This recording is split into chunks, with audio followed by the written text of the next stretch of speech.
The day everything changed began like any other, until three identical shadows stepped into the sunlight and shattered a man's carefully rebuilt world. The moment he noticed them standing together, small hands clutched nervously at their sleeves and eyes fixed on his arm, time seemed to collapse inward. His breath stalled, his pulse roared, because some memories never fade, and some marks on the skin are impossible to forget, especially when fate decides to bring them back without warning.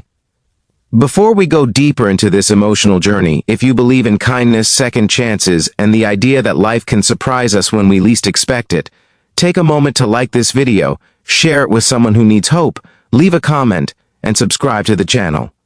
Your support helps stories like this reach hearts that need them.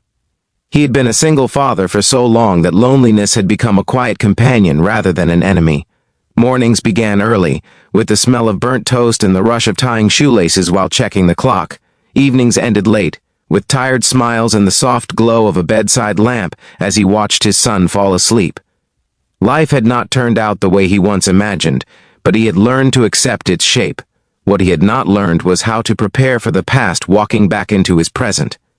Years ago, his life had been full of reckless laughter and impossible dreams. He had loved deeply, foolishly, with the kind of intensity that only comes from believing the world is wide open and forgiving. The woman he loved then was fire and light, marked by a small, distinct tattoo she once claimed was her reminder that pain could be turned into art. He had matched it with one of his own, a quiet promise inked into skin that believed in forever. Forever, however, had not believed in them. When she disappeared, it felt sudden to everyone else, but to him it was a slow unraveling. Missed calls became unanswered letters, and unanswered letters became a silence so complete it felt violent. He searched, waited, hoped, and eventually broke. By the time he learned she was gone for good, the world had already forced him forward.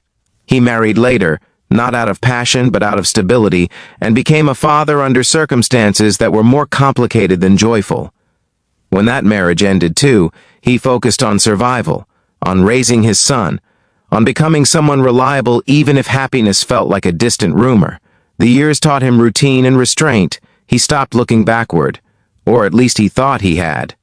Until that afternoon, when he stood outside a small community center waiting to pick up his son from an after-school program, and three girls approached him with hesitant steps.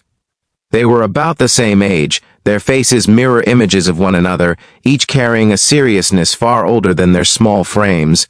There was something in their eyes that unsettled him, something familiar and impossible all at once. They looked at his arm, where the edge of his sleeve had ridden up, revealing the tattoo he rarely thought about anymore. It was faded but unmistakable, a simple design shaped like a promise he once meant. The girls' expressions shifted from uncertainty to something heavier, almost reverent. When they spoke, it was not with childish curiosity, but with the weight of a message delivered too soon in life. They explained that their mother had the same tattoo, in the same place, with the same shape and story. In that instant, the ground beneath him disappeared. He felt as though the air had thickened, pressing against his chest, making it hard to stand upright. His mind raced through years of buried memories, sleepless nights, and unanswered questions. Logic insisted it was coincidence. His heart knew better. Some truths do not announce themselves gently. They arrive like a collision, leaving you to pick up the pieces afterward. The girls explained that their mother had passed away recently after a long illness. She had raised them alone, with quiet strength and very little explanation about the past. There had been a box she kept hidden, filled with old photographs, a folded letter that was never sent, and a story she told only once, on a night when pain loosened her silence. She had spoken of a man who loved her deeply, a man with a matching tattoo, a man she left not because she stopped loving him, but because she believed she was protecting him from a life she feared would only bring suffering. As the truth unfolded, he felt grief stack upon grief, each layer heavier than the last. He mourned the woman he lost all over again, this time with the added ache of time stolen and moments never lived. He mourned the children he never knew existed, birthdays missed, first steps unseen, bedtime stories untold. And beneath all of it was guilt, sharp and relentless, asking questions that had no answers. If he had searched harder, waited longer, believed more fiercely, would any of this be different? The days that followed were a blur of paperwork, quiet conversations, and long nights staring at the ceiling. The girls had no immediate family willing or able to take them in, and the system moved quickly when children were left behind. He found himself standing at the edge of a decision that terrified him. He was already stretched thin, already balancing work, parenting, and exhaustion. Taking in 3 grieving children felt impossible. Walking away felt unforgivable. What surprised him most was not his fear, but his son's response. Children, he learned again, often understand what adults complicate. His son accepted the girls without suspicion, without jealousy, with a simple openness that made the house feel warmer almost instantly. Toys were shared, meals grew louder, and for the first time in years, laughter echoed down the hallway not as a memory, but as a living thing. The girls carried their grief differently. One was quiet and observant, watching everything as if afraid it might disappear. Another was protective and sharp, her small shoulders squared against the world.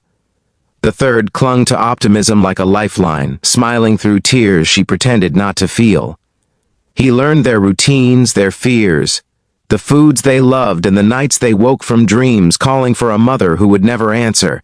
He learned patience he did not know he had, and tenderness he thought had died long ago. There were moments when the weight of it all nearly crushed him. Paperwork deadlines, school meetings, therapy appointments, and the constant fear of failing them piled up. He doubted himself daily. He wondered if love could really stretch far enough to cover so much loss. But then there were moments that felt like quiet miracles. A shared meal where everyone talked at once. A movie night where 4 heads leaned against his shoulders. A morning when he realized the house no longer felt like a place he survived, but a place he belonged. As weeks turned into months, the story of their mother became a thread that wove them together. He spoke of her not as a mistake or a ghost, but as a woman who loved fiercely and made choices shaped by fear and hope in equal measure. The girls listened, asked questions, and slowly began to understand that love does not always arrive in the ways we expect, or at the times we think we deserve. One evening, while sorting through old boxes, he found the letter she never sent.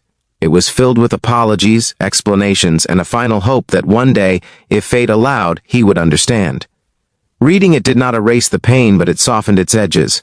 Forgiveness, he realized, was not about forgetting what was lost, but about honoring it by choosing what comes next. If this story is touching something inside you, if it's reminding you of love found and lost, or of chances life gives us when we least expect them, please take a moment to like the video, share it with someone who believes in hope, and let us know your engagement helps these stories reach more hearts.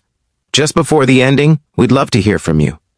Please comment below and tell us what you believe about fate, family, and second chances.